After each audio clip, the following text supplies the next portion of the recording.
Naturally, life would be a lot easier without standoffs with our children in stores, playgrounds, and at bedtime. We all want our children to listen the first time we ask and to behave appropriately without having to employ military-style discipline tactics. Thankfully, you do not have to resort to strong-arming, negotiating, or losing your cool. I'm Marisa from Call to Mothering, and I encourage and equip moms who are raising toddlers to teens. In today's video, I'm sharing 5 game-changing strategies to get your kids to listen the first time. Number 1, stop counting to 3. Many of us do what's known as the final countdown to get our children to comply. You know, Justin, you have 3 seconds to put that toy back on the shelf. 1, 2, okay, I'm warning you, 2.5, 2 3/4. Though many of us regularly rely on this strategy, it isn't going to help our kids or us in the long run. Think about it. Counting to 3 teaches kids that they don't really have to listen the first time. Instead, they learn that they have several opportunities before they have to respond to us. By counting, we're actually giving our children 3 or more chances to ignore us. We probably even asked them once or twice before we started counting. Add a 2.5 and a 2 3/4, and now we're up to 6 to 7 opportunities to be tuned out. Telling our children no is good and necessary. It's important in situations like these to teach our kids they can't have everything they want.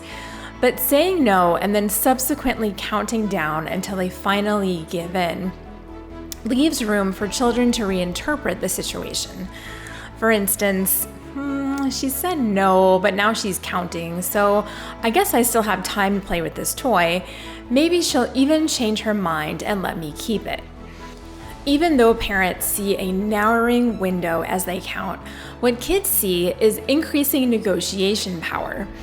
Depending on how often we rely on counting 1, 2, 3, our children may even start to doubt our words when they need to take us seriously.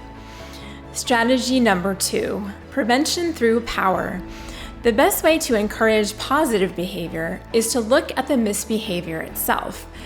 Yes, your child is interested in that toy at the store, but he's also gaining a huge power boost at your expense as you jump through hoops and embarrass yourself to get his cooperation. So while he might want the toy, the deeper issue than that is that he wants to fill his need for personal power and prove who's boss.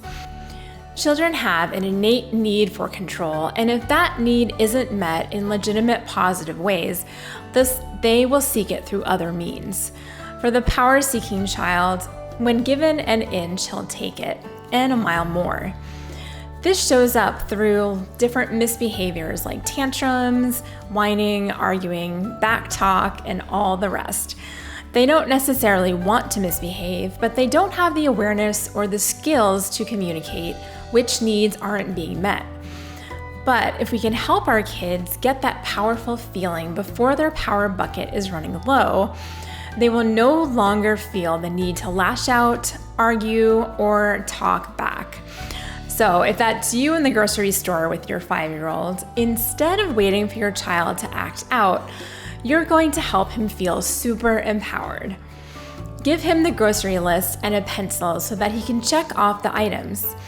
Let him decide the flavor of yogurt you're going to have that week.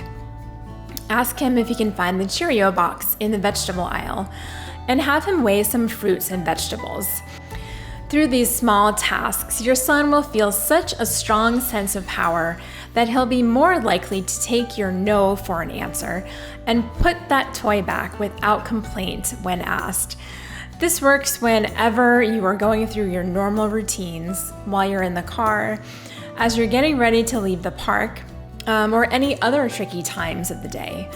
Pre-plan some empowering activities and you'll be much less likely to even need other strategies. Number 3, maintain a calm voice.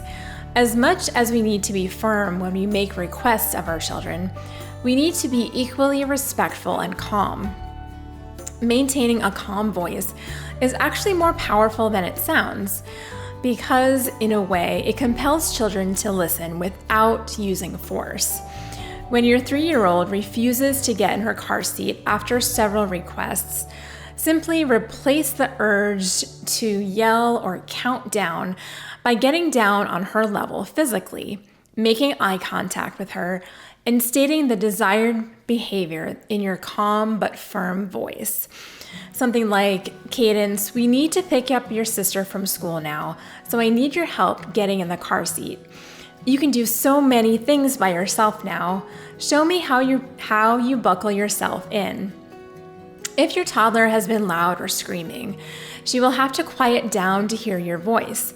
Plus, without you yelling, she won't have to raise her voice to respond. Using a calm voice has immediately blockaded a power struggle because you are not angry, upset, or emotional. Your daughter is also pleased that she can buckle herself in. This added dose of encouragement and self-confidence has further helped her comply. Number 4, train your child to manage big emotions. Helping our children to manage their feelings and express them appropriately, even in the heat of the moment, is one of the best parenting tools we have at our disposal. For example, I know you're frustrated and angry that your brother gets to listen to what he wants in the car ride today. It's hard not to get what we always want. After a moment or two, you can then add, "But that doesn't mean that you can yell and make noise during his songs. I know that you wouldn't want him to scream over your Disney tunes. Can you imagine how frustrating that would be too?" Labeling our kids' feelings and showing empathy, despite how frustrating their behavior might be, helps them learn to express their emotions in a less dramatic way. And this helps to curb their misbehaviors. Even a teenager struggling to cooperate can benefit from this tactic. Maybe you're inclined to give your tween daughter a 5-second countdown after you've asked her 4 times to put her phone away.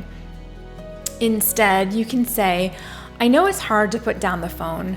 It's important for you to connect with your friends, and I respect that. But now it's time to do your homework." And what about that dreaded scenario when your preschooler is just losing it in public? You can usher your child to a location that can withstand a tantrum, like outside, the car, or maybe an out-of-the-way corner, and just let it run its course. We can show empathy during the process by holding them and acknowledging their disappointment. Empathy doesn't mean with that we're giving in to their demands. It just helps them feel understood. And finally, number 5, take action with redirection. Sometimes parents resort to punishment when they're ignored, spankings, timeouts, etc.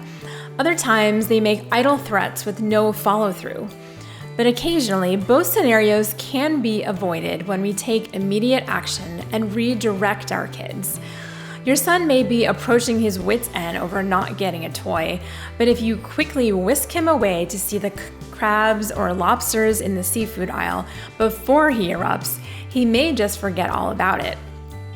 Or if you ask him to pick out his favorite brownie mix to make over the weekend, he could be happily distracted. If you and your 11-year-old are nearing a high noon showdown over his wanting to stay up past 10, try talking about some of his favorite subjects while tucking him into bed, or ask him what he'd like to do with you tomorrow after he gets a good night's sleep. It seems really simple, but it is. By taking our kids' minds off the idea that they're struggling against us and distracting them in healthy ways, this is an amazing way to get their cooperation. The key is to do it before the tension mounts. Once you're in the middle of a battle, they are less likely to take your bait and switch gears. Kids still need to learn to cooperate without distraction, so this tactic may seem like the avoidance of a hard but important lesson. In reality, kids will have plenty of opportunities to hear no and other words of opposition. Picking and choosing your battles and avoiding constant standoffs will eliminate tension. It will also make conversations about the type of behavior that you expect from them smoother, and it will help them receive those things better next time. So with some proactive planning and careful word choice on your part, you can get your children to listen the first time you ask. Thank you so much for watching, and remember, you are not just a mom.